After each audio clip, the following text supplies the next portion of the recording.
Hey,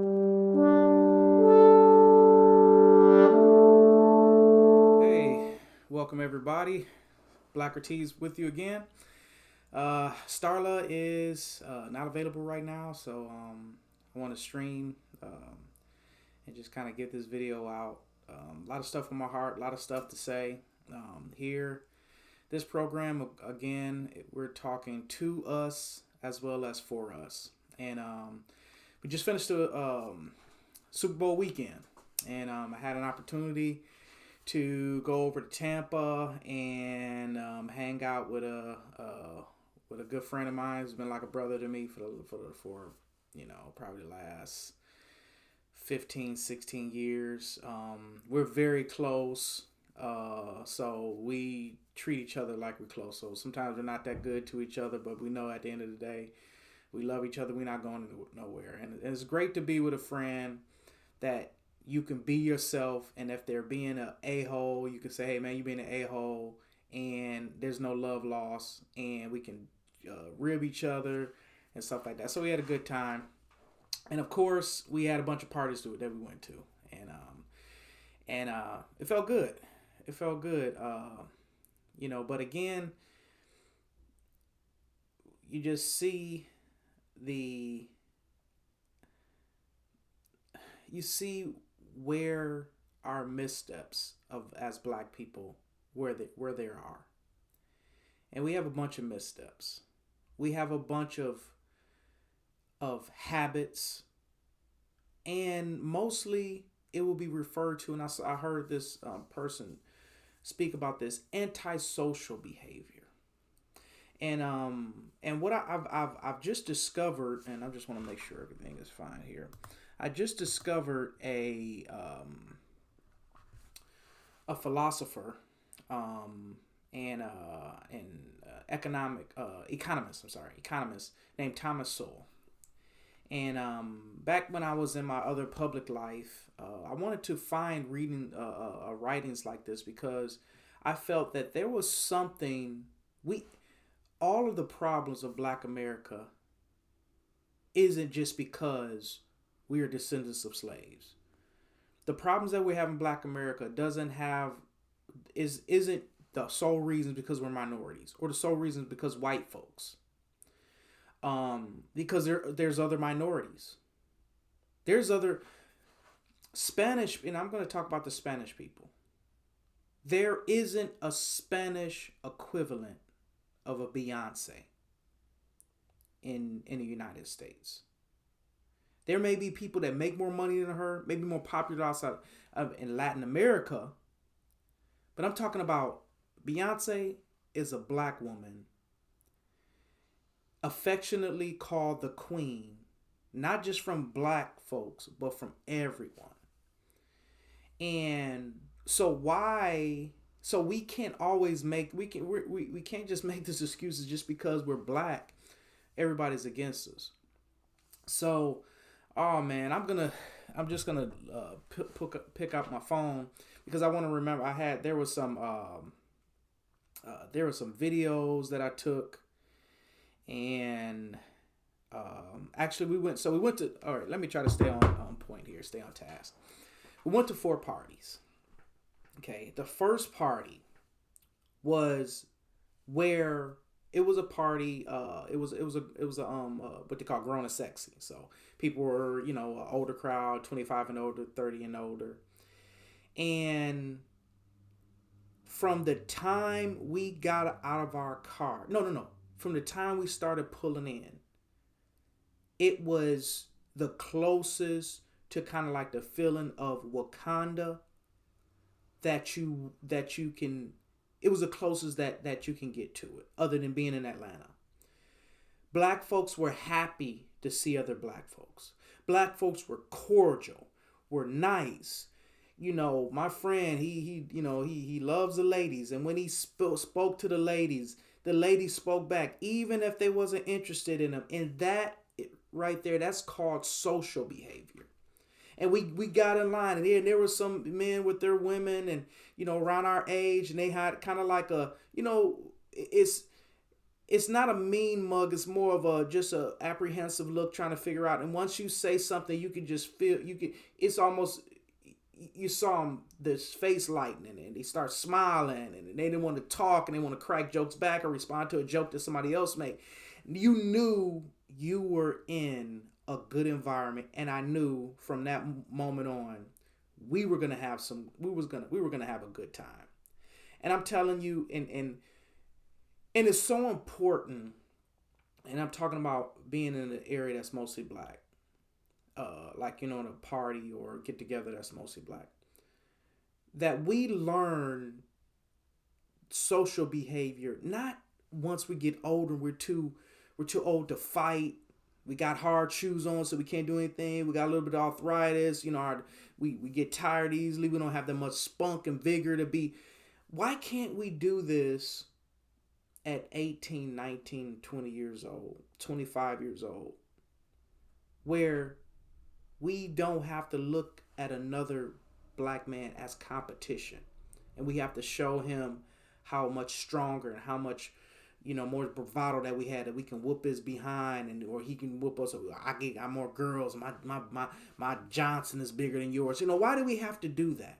Why can't we look at the brother and say, hey, I'm here to have a good time. You having to have a good time. We're gonna have a good time together, and we may become friends. I may just buy us all shots, your crew shots and my crew shots, and we just gonna kick it. There's enough. I'm me and Starla are that's my booze. Ain't going nowhere. But there's enough women in this place for all of us. We're not in competition. We can even work together. I'm telling you that it's easier to go and meet women in a group of 3 or 4 or more than it is for you to try to do it all by yourself or just 2 people. It's called social behavior. And so everyone was smiling. Everyone's talking. You just had conversations with people, half joking, tongue in cheek. And, you're just having a good time. You're just having a good time. Me and my friend had money just to buy people drinks. Why? Not to get in their pants. Just to continue the good vibes and the good feelings that we were having. And, people came up and people were dancing and it was just such an incredible, amazing time. That was the peak of the time that we had at the Super Bowl. So, we just took pictures. I may put these pictures up. We just took a picture. People just jumping in the picture and stuff like that. And we did see a few sour, rest in B face type people. A few guys that wanted to act like they were thugs. But that was like, they were the exception. The rule is everybody was there to have a good time, because at the most part, especially at our age, we're going to respect the fact that if you're there, especially if you're there with your woman, it's very, very important that we respect you even more if there's another guy that wasn't with a woman, because, you're protective of your woman. And you have to be seen as a guy that can protect her, to keep her with that attraction to you. And as a more familiar type of people that black people are, we want to look out for you for that. You know what I'm saying? So yeah, we're gonna be way more respectful to you because you're here with your woman. No matter if you 5'1", you're a little bitty guy. We're gonna do that because at the end of the day, we want that same type of respect. If we brought our woman, if me and Starla was there, I wanted Starla to make sure that understand, like, hey, I got you, babe, you're okay. And I want the brothers around to protect that. And actually, me and Starla was out at one of our favorite spots, and we saw that firsthand. This guy, he was drunk. He was there with his older uncle, and I tried to nod at him. It seemed like they wasn't really want to be friendly. But when I walked to the bathroom, the guy thought he recognized Starla and started talking to Starla. And when he sat back down, Starla was like, I don't know why this guy started talking to me when he seen me with you. And the guy was like, and then all of a sudden he looked over, felt kind of embarrassed, just would not stop buying us drinks. That's how we have social behavior. That's how we can begin to build our communities. Like other races have their own communities. You know, it's real. What's crazy is that, you know, these you go to a white club and you can turn around and talk to anybody in there. Nobody's in there with a mean mug.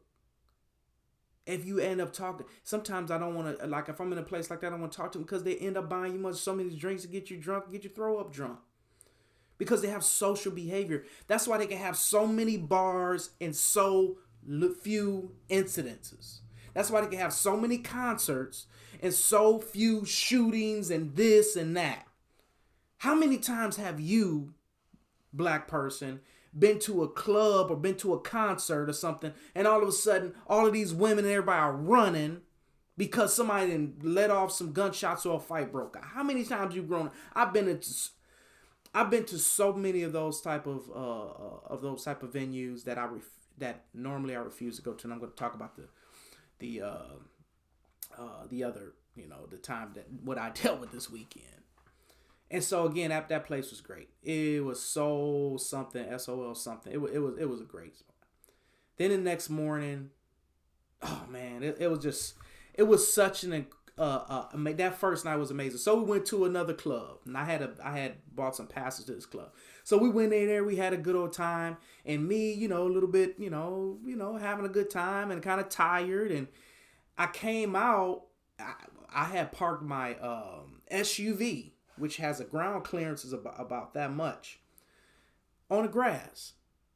But I forgot that I put the parking brake on. And so I put the parking brake on, tried to back up. All I did was just dug myself in the ground.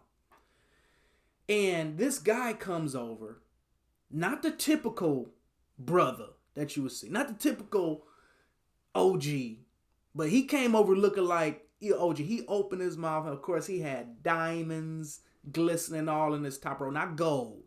Not no dusty gold thug. I'm talking about a diamond thug. But he didn't seem...